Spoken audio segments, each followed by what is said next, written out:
External affair minister S Jaishankar रूस के 2 दिवसीय दौरे पर जा रही है।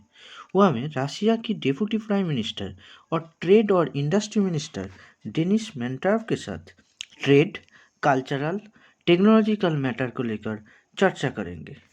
रशिया के साथ इंडिया की डिफेंस और ऑयल इंपोर्ट जारी रखने के लिए एक स्ट्रॉन्ग रूपी रूबल मैकेनिज्म जारी रखना है, क्योंकि वेस्टर्न कंट्री का सैंक्शन के लिए दोनों देश डॉलर पे ट्रेड नहीं कर सकता है, जो एक प्रॉब्लम है।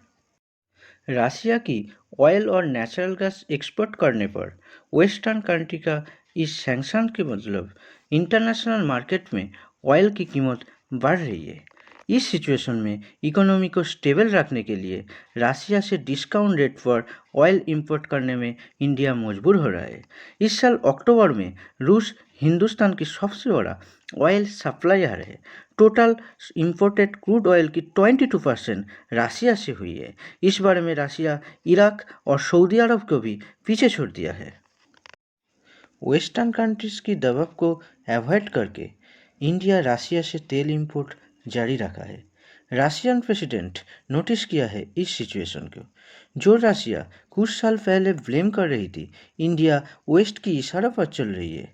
उस रशियन की प्रेसिडेंट आज इंडिया की डेवलपमेंट को सराहना है। External affair minister Jaishankar Russia की फॉरेन मिनिस्टर सर्गे लेवरोव के साथ वेरियस इंटरनेशनल इशू पर डिस्कस करेंगे।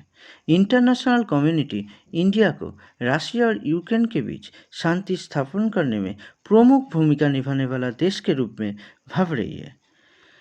रशिया से ज़्यादा मात्रा में तेल इंपोर्ट करने से वेस्टर्न के साथ इंडिया की रिलेशन में चेंज आई है।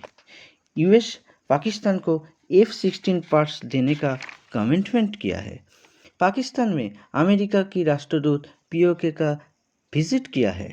अभी तक बाइडेन प्रशासन ने इंडिया के राष्ट्रदूत नियोग नहीं किया है। यूएस ने जम्मू कश्मीर की मानवाधिकार उल्लंघन को लेकर सवाल उठा रही है।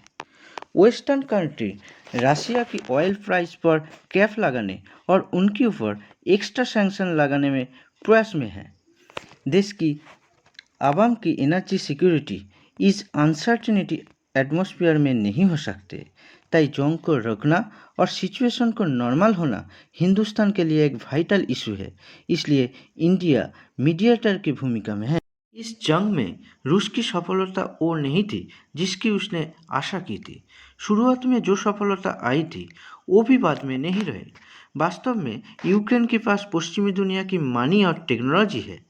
इस सिचुएशन में रूस के लिए पीस टॉक एसेंशियल है और यही पर भारत जैसा मीडिएटर की ज़रूरत है।